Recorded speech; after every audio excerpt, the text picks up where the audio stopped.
Shalom saudara-saudari yang terkasih, tema renungan kita Yesus nama di atas segala nama yang dibawakan oleh Pendeta Drisan Ginting. Selamat pagi saudara yang kekasih dalam nama Tuhan. Renungan kita hari ini Jumat 20 Desember 2024 berjudul Ahli Tafsir Sejati. Ayatnya di dalam Amsal 30 ayat 5. Semua firman Allah adalah murni. Di luar bangsa Yahudi ada orang-orang yang meramalkan datangnya seorang guru ilahi. Orang-orang ini mencari kebenaran dan kepada mereka itu roh ilham dikaruniakan. Seorang demi seorang, laksana bintang-bintang di langit yang gelap gulita, guru-guru serupa itu telah muncul. Perkataan nubuatan mereka telah menghidupkan harapan dalam hati ribuan orang di dunia kafir. Beratus-ratus tahun lamanya Alkitab telah diterjemahkan ke dalam bahasa Yunani. Kemudian ramai dipercakapkan orang di seluruh kerajaan Romawi. Orang-orang Yahudi tercerai-berai di mana-mana, dan harapan mereka akan kedatangan Mesias itu sedikit banyak diharapkan juga oleh orang-orang kafir.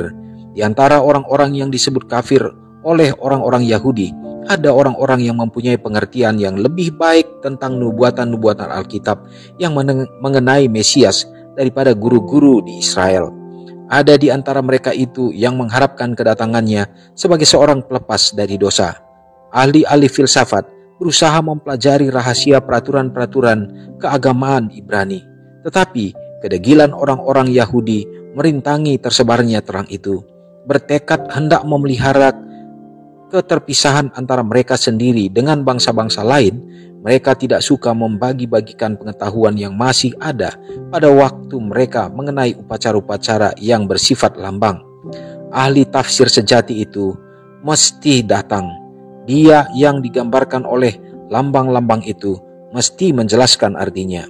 Dengan perantaraan alam kejadian, dengan perantaraan bayangan dan simbol, dengan perantaraan segala nenek moyang dan nabi-nabi, Allah telah berbicara kepada dunia. Pelajaran harus diberikan kepada manusia dalam bahasa manusia. Utusan perjanjian itu mesti berbicara. Suaranya mesti terdengar dalam bait sucinya sendiri. Kristus mesti datang untuk mengucapkan kata-kata yang harus dimengerti dengan jelas dan pasti. Ia sumber kebenaran itu wajib memisahkan kebenaran dari sumpah ucapan manusia yang telah membuat kebenaran itu tidak berkhasiat. Asas-asas pemerintahan Allah dan rencana penebusan harus diterangkan dengan jelas. Segala pelajaran perjanjian lama harus dibentangkan dengan lengkap di hadapan manusia. Renungkan lebih dalam.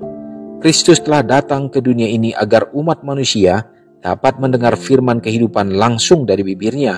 Seberapa seringkah saya meminta Yesus untuk berbicara langsung kepada saya? Apakah yang harus saya lakukan ketika suara-suara ilahi terus berbicara menjadi seperti tidak terdengar lagi? Umat Tuhan yang terkasih, renungan kita hari ini memberikan poin-poin yang penting, mengingatkan kembali bahwa walaupun ahli tafsir menjelaskan dengan baik dan bahkan firman Tuhan dituliskan, tetapi manusia tidak bisa memahami sepenuhnya. Itulah apa yang sudah terdapat di dalam kitab perjanjian lama, dengan lambang-lambang yang menyatakan bagaimana penembusan yang dilakukan oleh Tuhan kita, oleh Yesus kita.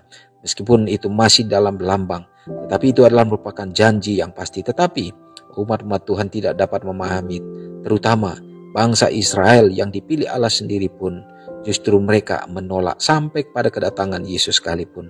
Tetapi itulah yang terbaik yang Tuhan berikan. Bagaimana dia harus menggenapi itu, yaitu ahli tafsir sejati itu sendiri, yang Yesus, yang adalah merupakan gambaran yang dibuat di perjanjian lama melalui lambang-lambang itu, harus hadir sebagai manusia untuk memenuhi akan perlambang itu, sehingga tafsiran itu semakin nyata dan jelas di hadapan kita. Meskipun demikian, banyak orang yang tetap menolaknya. Bagaimana dengan saudara dan saya?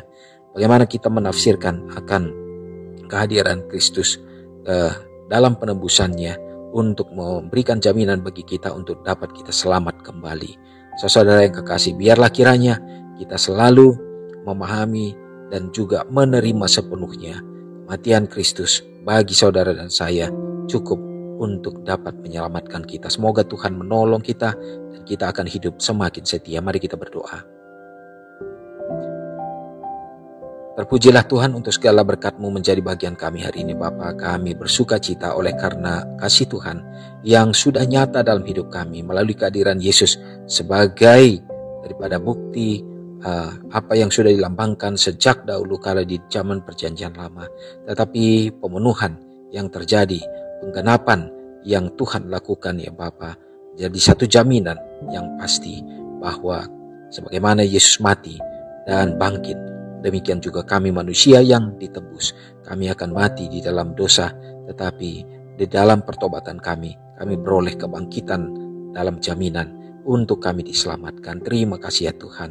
Berkatilah kami supaya kami semakin setia menjalani hari-hari kami dengan penuh harapan, dan kami tetap berserah kepada Tuhan untuk dituntun semasa kami hidup Bapa. Kami dapat dipakai, digunakan untuk dapat memancarkan kemuliaan Kristus dalam hidup kami, sehingga melalui kehidupan anak-anak Tuhan kami semua dapat menjadi saksi dan membawa orang-orang untuk lebih dekat kepadamu. Terima kasih Tuhan, hari ini kami serahkan hidup kami ke dalam tangan Tuhan. Berikanlah kesehatan selalu bagi kami. Pimpinkan umat-umat-Mu dalam hidup secara pribadi dan juga di dalam kehidupan rumah tangga. Biarlah Engkau yang akan selalu hadir menjadi soko guru ya Bapa. Tuhan memberkati juga tentunya bagi orang-orang muda ya dalam pertumbuhan, dalam meraih harapan masa depan mereka. Tentu tantangan di akhir zaman ini begitu berat ya Tuhan, yang dapat mengalihkan pikiran mereka tentang pentingnya untuk tetap mencari kebenaran Kristus, dan di samping itu mereka dialihkan untuk mencari kesenangan-kesenangan duniawi yang menjadi tawaran yang menarik. Tuhan, terima kasih. Biarlah Engkau yang akan memegang mereka selalu ya Bapa, supaya mereka dapat menjadi tiang-tiang bagi gereja-Mu. Dan berdoa juga tentunya bagi umat Tuhan yang berada dalam keadaan lemah iman. Tuhan, teguhkan mereka Bapa, yang sakit Tuhan pulihkan dan berikan kesembuhan bagi mereka. Kami yakin dan percaya Tuhan, begitu banyak umat-umat-Mu yang memiliki pergumulan, tantangan, problema, tetapi kami memiliki Allah yang perkasa, yang berkuasa untuk dapat memberikan yang terbaik dalam segala harapan dan kerinduan kami ya Bapa. Terima kasih Tuhan atas segala jaminan berkat Tuhan yang akan menjadi bagian kami sepanjang hari ini. Ampuni kami Tuhan. Doa ini hamba serahkan hanya dalam nama Yesus yang sudah menjadi juru selamat kami. Amin. Selamat pagi, selamat beraktivitas. Tuhan Yesus memberkati. Ingatlah Matius 5 ayat 13-16. Biarlah kamu menjadi garam yang mengasinkan dan terang yang menyinari kehidupan orang lain. Jangan lupa subscribe, like, dan share ke seluruh dunia.